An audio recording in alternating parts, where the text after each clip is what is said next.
workers to wear protective gear while handling Ebola victims, as well as warning them not to carry out autopsies or embalm corpses. You think they need to be told don't touch them? I guess they probably do. If the outbreak of the potentially deadly virus in West Africa, why are funeral homes in America being given guidelines? Asked WFSB. Last night, it was revealed that a Dallas hospital is holding a potential Ebola victim in stringent isolation after the patient was admitted based on symptoms and recent travel history. Alicia English, executive director of the Georgia Funeral Directors Association, dismissed suggestions that Americans should be alarmed by the recommendations. And again, you asked Watson to print me, because I can't do it on air, print me the Aaron Dykes article from 4 or 5 years ago with the actual documents about funeral cemeteries prepared for mass graves. I think was the headline. I just need that intel. We can put it on screen. Thank you. I want to have it added to this article. As we reported earlier this month, the U.S. State Department ordered 160,000 Ebola hazmat suits, prompting concerns that officials were preparing for an outbreak within the United States. While Ebola has so far been confined to the continent of Africa, speculation has arisen that the virus could have gone airborne to at least a limited extent. Michael T. Osterholm, director of the Centers for Infectious Disease Research and Policy at the University of Minnesota, acknowledged in a recent New York Times op-ed that virologists are loath to discuss openly, but are definitely considering in private the possibility that Ebola has gone airborne. Top German virologist Jonas Schmidt-Kansast caused consternation recently when he suggested that the battle against Ebola in Sierra Leone and Liberia was lost and that the virus would eventually kill 5 million people. Here is the article from 2009 by Aaron Dykes. Plans for mass graves confirmed. Government surveying cemetery readiness for mass flu outbreak or other deadly contagion. And the actual documents are there, preparing for millions to be buried in just one cemetery in Indiana and New York State. So again, ladies and gentlemen, plans for mass graves confirmed. We can scroll down and show folks the documents right there in the article. This is the reality, ladies and gentlemen. Okay? Because when we reported the mass grave plan, they had all this national media say we were putting out a hoax.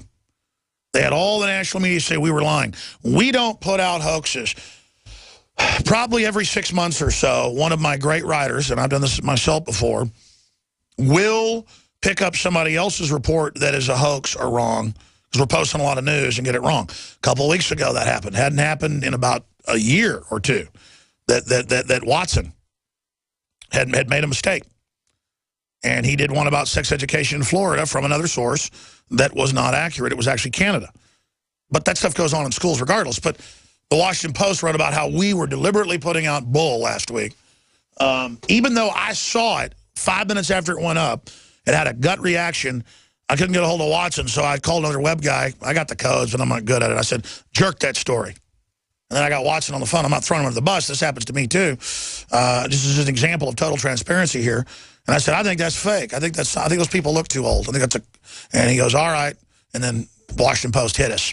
But here's the thing. They were watching within about 10 minutes. We had that pulled down. 5, 15, I don't know, 5, 10 minutes, whatever.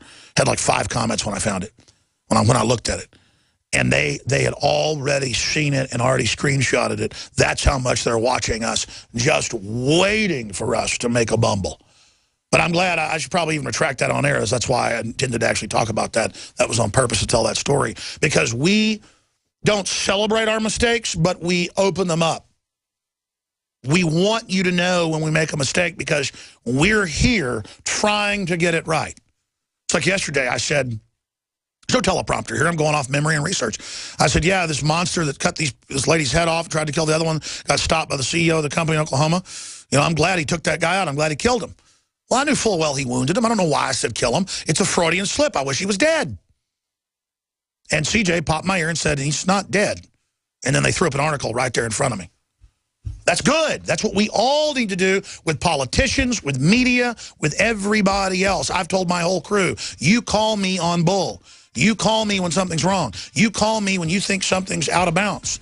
Because I don't want to sit up here and compartmentalize, smoking my own dope, believing I've got all the answers like the establishment does. So let me tell you, establishment, you don't have all the answers. This world is in crisis. And when Ebola breaks out, if it does in this country, we need to blame the system that didn't put the standard provisions in to stop it. They turned off the default protection modes. Mutated in a stronger fashion. That's what the virologists are saying. I'm not going to recap all that. The fact that they are letting people fly into here from Liberia and other countries that are in a state of collapse right now. It's not even the Ebola deaths, which are terrible, that are the real crisis. It's the fear, the panic. And I'll tell you this, if Ebola breaks out in the United States, I'm going to quarantine myself wearing a mask. I've already got it in place for my family, and I'm just going to stay away from people that are infected and stay healthy. That's all you got to do. But our government could pull all sorts of shenanigans to let this be the crisis that let Obama stay in office. I mean, I never used to think that would actually happen, but the sky's the limit now. They've gotten away with executive orders on everything and just launching wars without approval and carbon taxes without approval. So the sky's the limit at this point. I would expect anything out of these people. We're going to talk to Dr. Group coming up in the next segment about that. Later in the broadcast, after Ron Paul leaves us at the bottom of the next hour, I'm going to get into 3 articles from the stack today, and there's more than just these 3. It is not my job and not my goal to just get up here and bash police.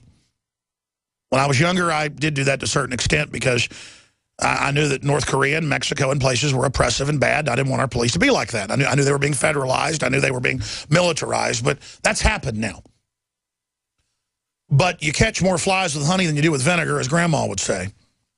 And the police, as I've said 1,000 times, this is true.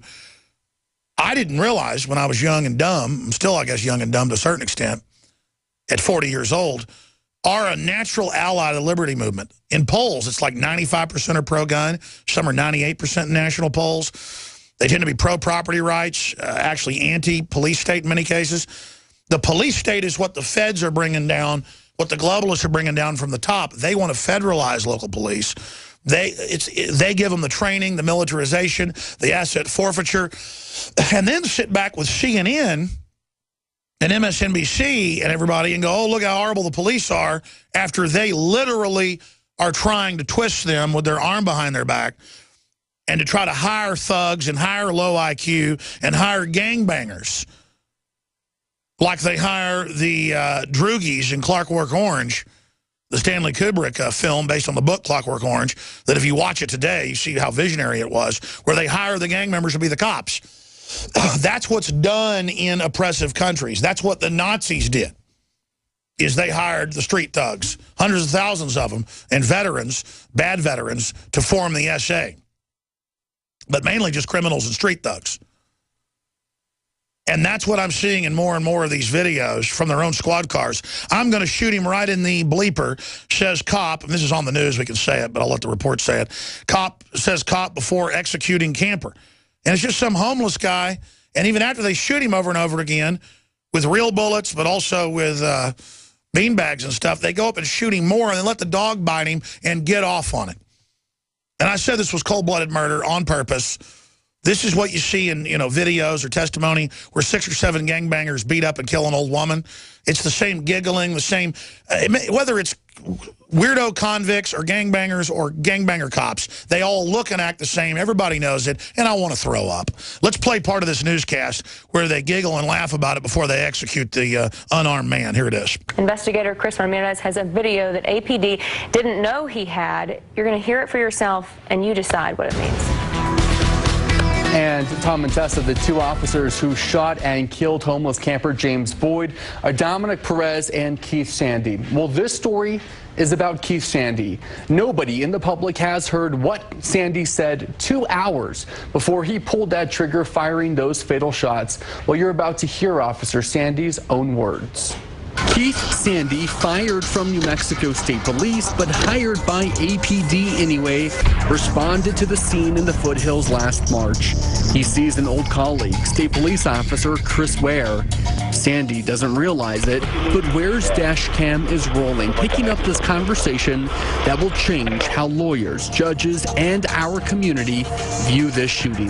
Where they got you guys going? Where they got you guys? I don't know. Did I ask for sick leave? I don't know. I'm going to shoot over the seat of the shotgun here in a second. We'll be right back, folks. Stay with us. I'm Alex Jones. We'll be right back. Dr. Group's coming up. We'll play all this later. There's a couple more cases today we're going to be covering just like it. We're on the march.